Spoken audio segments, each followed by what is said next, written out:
इसी विचार में रहते हैं कि सुख मिले, लेकिन सुख मिलता नहीं है। क्यों नहीं मिलता? इसका उत्तर श्रीमद् भागवत में तो भगवान पता है क्या देते हैं? सेयम भगवतो माया, ये मेरी माया है। यदि व्यक्ति ने परिश्रम किया और उसको तुरंत सुख मिल गया, तुरंत लाभ मिल गया, तो वो आगे परिश्रम करेगा ही नहीं। ठाकुर जी कहते हैं हम इसीलिए थोड़े से सुख का केवल अनुभव कराते हैं, ताकि उस सुख को पाकर के उसके मन में और सुख की इच्छा हो और इसी से वो कर्म करे। व्यक्ति कर्म करेगा तो सृष्टि चलेगी। ये सृष्टि को चलाने के लिए ठाकुर जी ने निधान किया है, कितना भी परिश्रम करें लेकिन सुख मिलेगा नहीं, लेकिन इच्छा खत्म होगी नहीं सुख मिलने की। लेकिन गीता में भगवान इसका बहुत सुंदर उत्तर देते हैं, बहुत ध्यान से सुनना। ठाकुर जी कहते हैं, अर्जुन,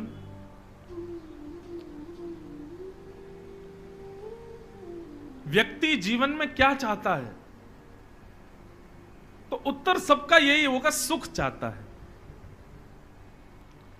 200 रुपए प्रतिदिन की मजदूरी करने वाला भी सुख चाहता है, 200 करोड़ का टर्नओवर करने वाला भी सुख चाहता है, लेकिन दोनों ही सुखी नहीं है। वास्तव में भगवान अर्जुन से कहते हैं, अर्जुन, हम लोगों का लक्ष्य गलत है।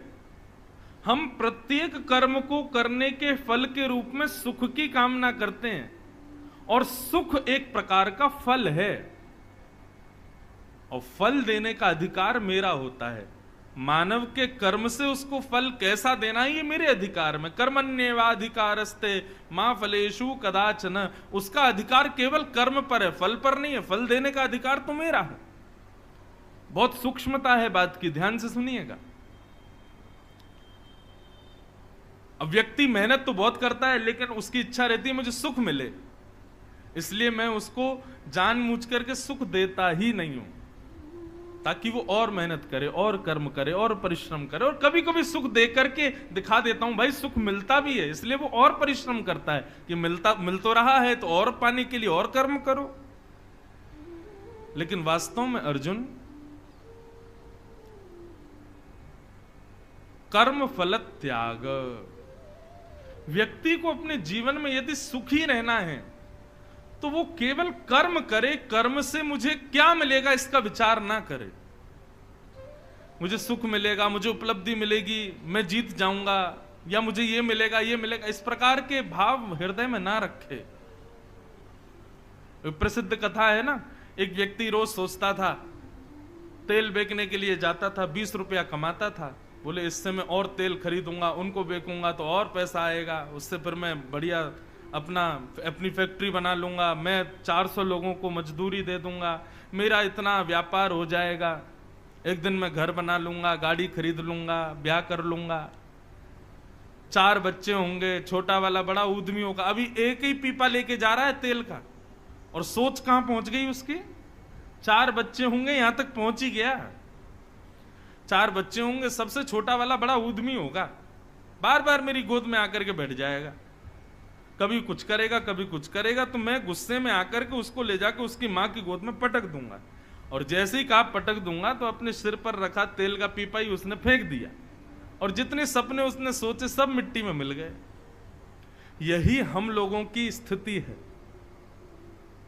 हम कर्म करना प्रारंभ करते हैं, तुरंत हमारा दिमाग सोचने लग जाता है कल ऐसा होगा, परसों इतना मिलेगा, तरसों इतना मिलेगा, फिर उससे ये कर लूंगा, ऋषिकेश में एक फ्लैट खरीद लूंगा, गंगा जी किनारे बैठा रहा करूंगा, जब मन चाहा खिड़की में से ही कूद जाऊंगा गंगा जी में, वहीं तैर लिया करूंगा। ऐसे ऐसे भाव मन में रखते हैं। ठाकुर जी कहते हैं ये ख्वाबों में जीने वाले लोग सबसे ज्यादा दुखी होते हैं। बहुत ध्यान से सुनना, जो बहुत ख्वाब एक्सपेक्ट कर लेते हैं अपने आप से, दूसरों से और अपने जीवन से, सबसे ज्यादा दुखी वही होते हैं। एक्सपेक्टेशंस ऑलवेज हर्ट्स, आशा ही परमम दुखम।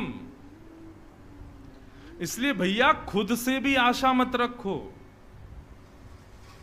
हां, मैं प्रयास कर रहा हूं, उपलब्धि मिलेगी नहीं मिलेगी इसका मुझे नहीं पता, भाई मेरा दिमाग जब बाहर नहीं जा रहा तो आप लोग क्यों देखते हो? इधर देखो, कथा सुनो। यही तो स्थिरता चाहिए। मैं कह रहा हूं चाहे गंगा जी में उफान आ जाए यहां पे, तब भी हिलना नहीं यहां से। स्थिरता रखो, एक निष्ठ होकर कथा सुनो।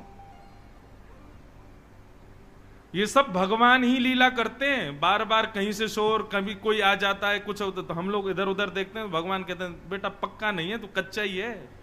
एक आदमी तेरी स्थिति को खींच लेता है। अब आप सोचो, हम व्यास हैं, हमको सब दिख रहा है, कौन सो रहा है, कौन उबासी ले रहा है, कौन पानी, लोग दिखा दिखा के पानी और पीते हैं हमारे आगे। 4 घंटा से गला सूख जाता है, लोग पानी पी जाते हैं। देखो गया मन, गया मन। यही तो स्थिति चाहिए, एक निष्ठ रहो। जैसे व्यास जी एकाग्र होकर कथा सुना रहे हैं, आप भी एकाग्र होकर सुनो। ये बार बार मन विचलित मत होने दिया करो, चाहे कुछ हो जाए। अरे कहां हनुमान जी एक बार कथा सुन रहे थे, तो हनुमान जी इतने भाव विभोर हो गए, आंखों से आंसू गिरने लगे कथा सुनते सुनते। राम जी की इतनी याद आने लगी, अपना हृदय ऐसे मसलने लगे। बहुत जोर से याद आ रही थी राम जी की। तो राम जी को साकेत में रुका नहीं गया, राम जी प्रकट हो गए, हनुमान जी के सिर पर हाथ फेरने लगे। जैसे ही हाथ फेरा तो हनुमान जी ने ऊपर देखा, राम जी खड़े हैं। विरह हो रहा था, कथा सुनते सुनते व्याकुल हो रहे थे, राम जी प्रकट हो गए। लेकिन हनुमान जी ने जैसे ही राम जी को देखा तो चरणों में प्रणाम। भगवान 2 घंटे की कथा अभी रह गई, आप बाहर बैठो थोड़ा, अभी मुझे कथा सुनने दो, अभी बीच में डिस्टर्ब मत करो। राम जी बोले एक तो मुझे याद करके रो रहा था, मैंने ऊपर से जाके तेरे को दर्शन दे दिया, तुम कह रहे हो अभी रुक जाओ।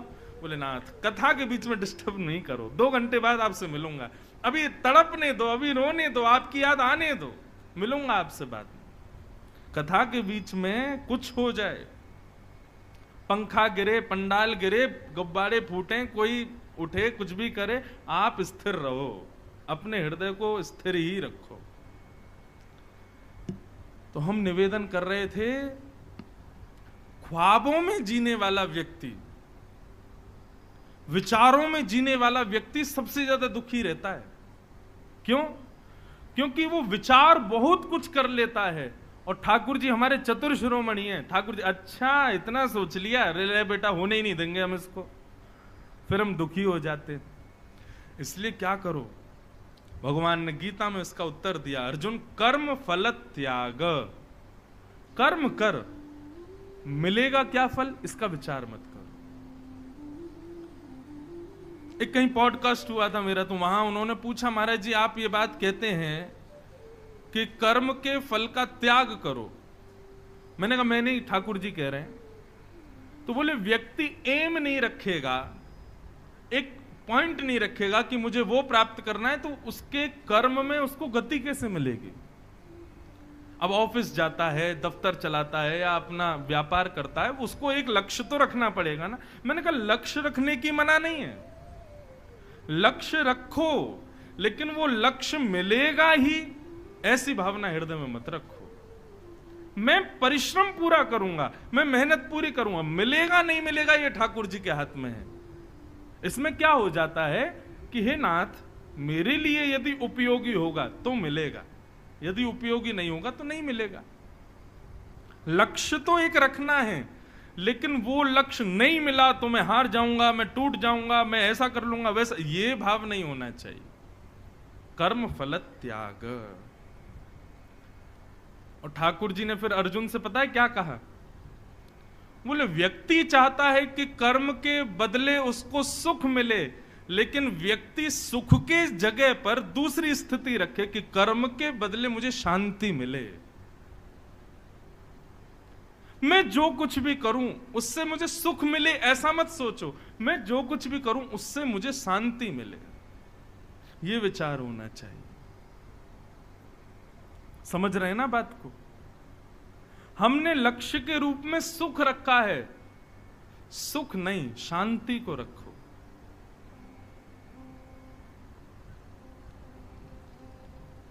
व्यक्ति यदि घर बनावे और ये सोचे कि इस घर में मुझे सुख मिलेगा, तो वो गलत सोच रहा है। वो सोचे क्या, इस घर में मुझे शांति मिलनी चाहिए। क्योंकि कई घरों में हम लोग जाते हैं, हम तो कथा करते हैं, दुनिया भर के घरों में जाते हैं, सोफा कितने का? 15 लाख रुपए का। चेयर कितने की? 1-1 लाख रुपए की। घड़ी कितने की? 5 लाख रुपए की। बेड कितने का? 20 लाख रुपए का। दरवाजे कितने के? 2-2 लाख रुपए के।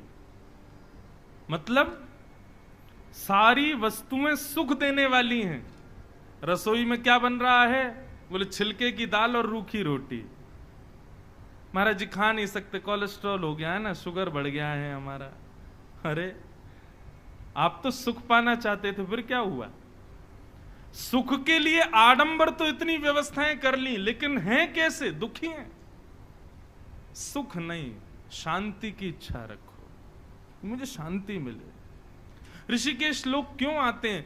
सबकी विचारधारा कुछ भी हो, लेकिन यहां पर भजन निष्ठ व्यक्ति इसलिए आता है क्योंकि उसको शांति प्राप्त होती है, सुख मिले। सुख खोजने के लिए आप ऋषिकेश आओगे तो हो सकता है 2-4 दिन में आप पूर्ण हो जाओ, 2-4 दिन में वापस घर जाने की इच्छा होने लग जाए। लेकिन शांति की कामना से आओगे, महीना भर निकल जाएगा, आपको पता भी नहीं चलेगा। अब ये पुरुषोत्तम मास है, लोग 1-1 महीना रह रहे हैं यहां पर। वो सुख की इच्छा से नहीं आए हैं, शांति की इच्छा से आए। और शांति कैसे मिलती है? त्यागात् शांति अनंतरम। जितना कम सामान उतना सफर आसान। जितना बर्डन कम रखोगे अपने सिर पर, जितना बोझ कम रखोगे, उतने ज्यादा प्रसन्न रहोगे। बेटे की भी चिंता, बेटी की भी चिंता, पति की भी चिंता, माता पिता की भी चिंता, अपनी भी चिंता, घर की चिंता, व्यापार की चिंता, वहां की चिंता, सबकी चिंता आपको सतावे तो कैसे सुखी रहोगे? सबको छोड़ो उनके भरोसे। जितना कम बोझ सिर पर रखोगे, जितना त्याग करोगे, उतने ज्यादा शांत रहोगे। हमारे पूज्य पिताजी महाराज, वो बचपन में जब मैं स्कूल जाता था तो मुझे ज्यादा मित्र नहीं बनाने देते थे। बनाने नहीं देते थे मतलब क्या? ऐसा नहीं कि स्कूल आके देखते थे कि कोई मित्र तो नहीं है, ऐसा नहीं।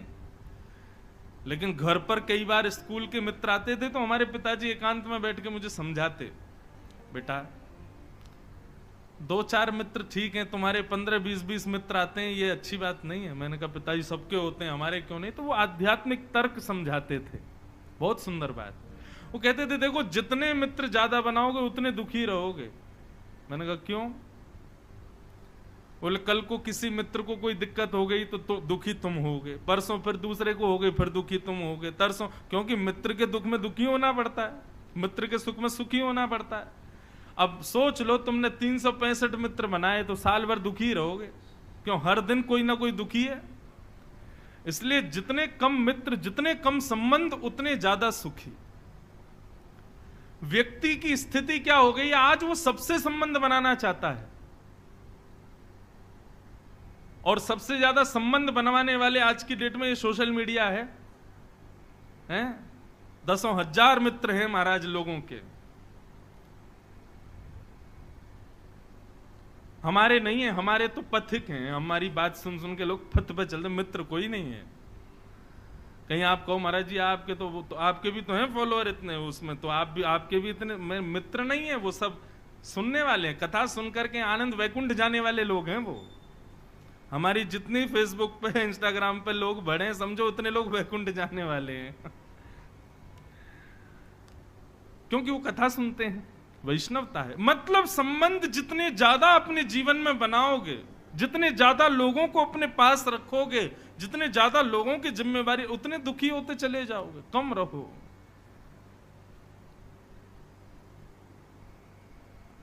बंगला में गाते हैं ना,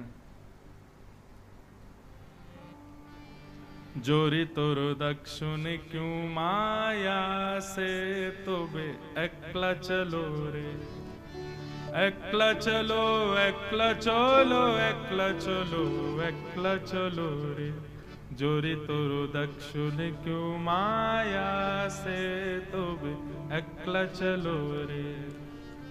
अकेले चलो। एकांत में जितना सुख है ना, उतना सुख समाज में ज्यादा लोगों के बीच में घिरे रहने से नहीं है। एकांत रहो, अकेले रहो।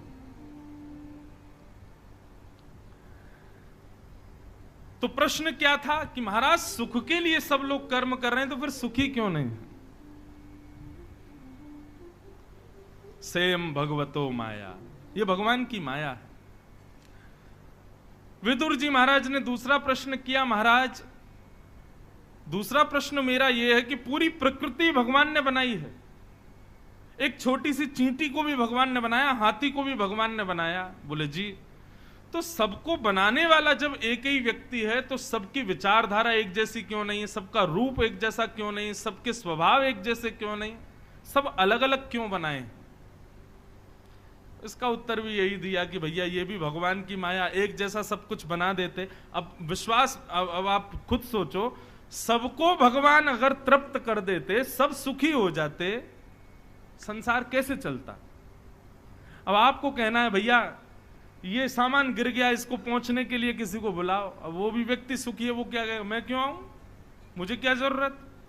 वो बेचारा धन की कामना करना चाहता है, इसलिए वो आएगा, आकर के झुकेगा, उसको साफ करेगा। सभी सुखी हो जाएं, सभी तृप्त हो जाएं, सभी मंगलमय हो जाएं, तो संसार कैसे चलेगा? गंगा जी पार करनी है, आपने केवट को कहा भैया पार कर दो, बोले नहीं है समय मेरे पास, क्यों, मेरे पास खूब धन है, मुझे जरूरत ही नहीं है, तुम्हारे 20 रुपए लेके मैं क्या करूंगा? वो निर्धन है, वो सुखी नहीं है, वो अपने जीवन में अतृप्त है, इसीलिए तो तृप्ति के लिए आपको पार कर रहा है। हर व्यक्ति एक दूसरे का पूरक क्यों बन जाता है? क्योंकि वो अतृप्त है अपने जीवन में। ठाकुर जी ने हम सबको अतृप्त बनाया, नहीं बनाएंगे तो फिर संसार में रह नहीं पाएंगे हम।